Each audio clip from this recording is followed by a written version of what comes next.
Today I'd like to talk about something that seems to be very widespread in our culture. And it's the question about how many truths are there?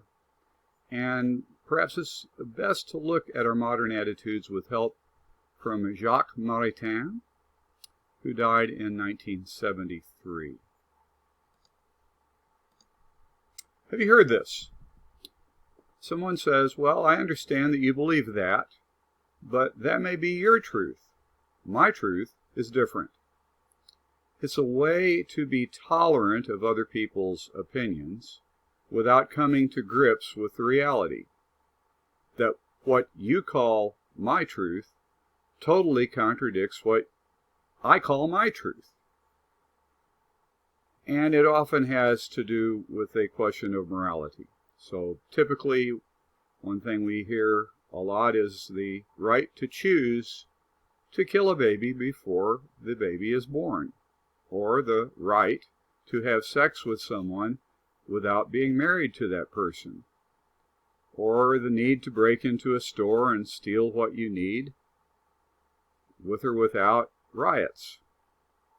In other words, it's usually a moral issue. Also comes to whether there's a God or not, and what, if anything, God requires of us.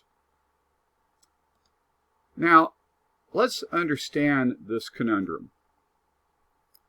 There are many, many people, even educated people, who don't believe that absolute truth exists. And there are lots of people, of course, who don't understand the elementary rules of logic. The first one being that a proposition cannot be true and false at the same time.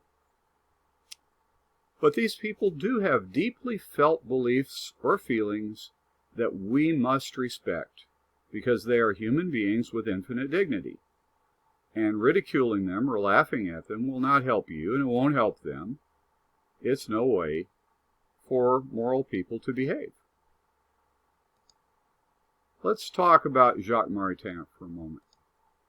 He was raised in a liberal Protestant family in France. He was educated at the Sorbonne in biology, chemistry, and physics, and that shows up frequently in his writings, and he's very competent in those areas.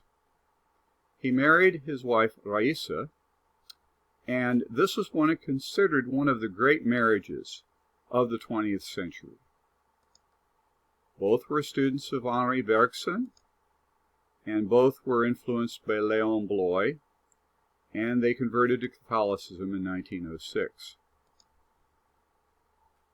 Jacques became a devotee of Thomas Aquinas and Aristotle, and Raissa was almost as good. Jacques taught at Columbia, University of Chicago, Notre Dame, and Princeton, so he had huge influence in the United States. And today we are using his book, 1932 book, The Degrees of Knowledge. So it's a good thing now to go back, 1,000 years almost, to nominalism. It's an old philosophy, an old error. Natural philosophy, from all the way back in the Greek times, Plato, Aristotle, and so forth, found common ground between all humans.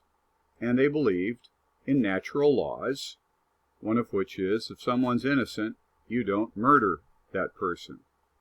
And they believed that such laws were for everybody.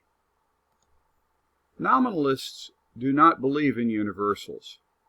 They think that if I call you a human and I call me a human, we're just using a word, a general abstract term for describing similar things.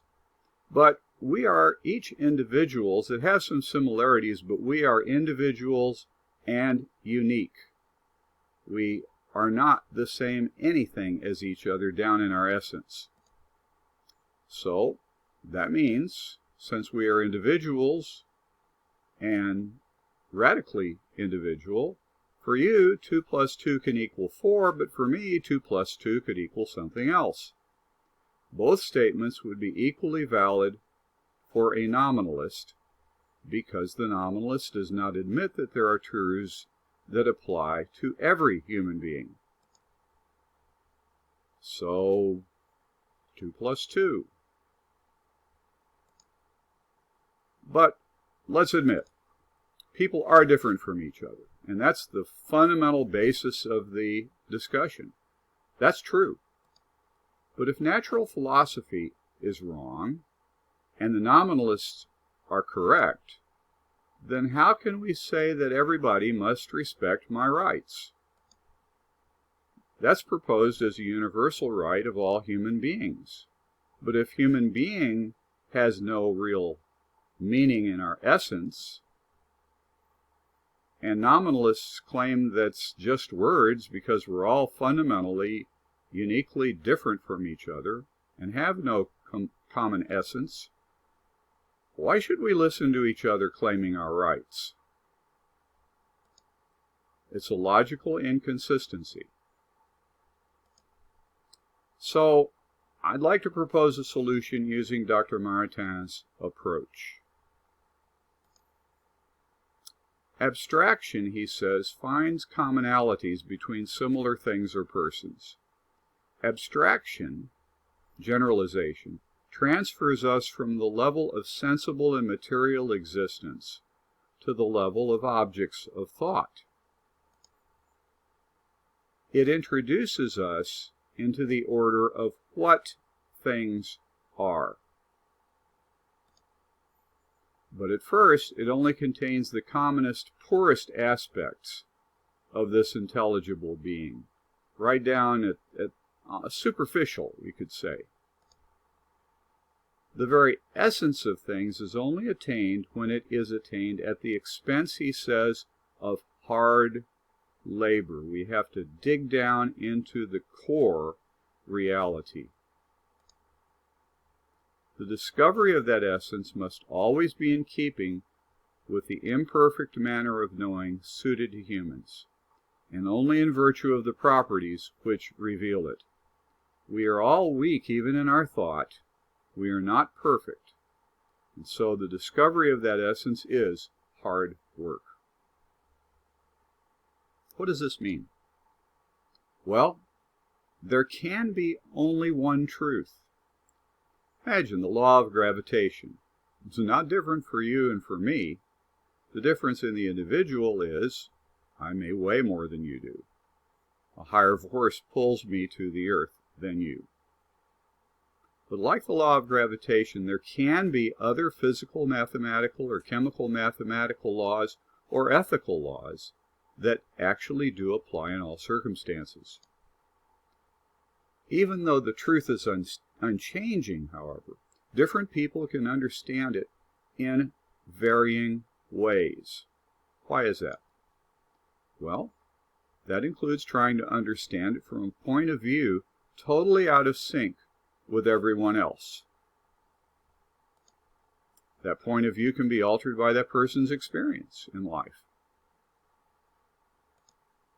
or by prejudice from being raised in a bigoted or ignorant or controlling environment or culture where thought was not free, or by being motivated by personal gain or personal loss or the fear of some loss. Let's give you an example from history and science. And this is not really controversial because it is historical and it's provable. Every OB-GYN textbook will tell you that when a human sperm fertilizes a human ovum, a human zygote results, and over time, properly implanted and nourished, that will develop into a human infant, which born is a baby. That's science. The word fetus that many people use is just another term for a baby that's not ready to be born. Therefore, the intentional destruction of that baby is homicide. The child is a human being, and killing a human being is homicide. This homicide has a name. It's called abortion.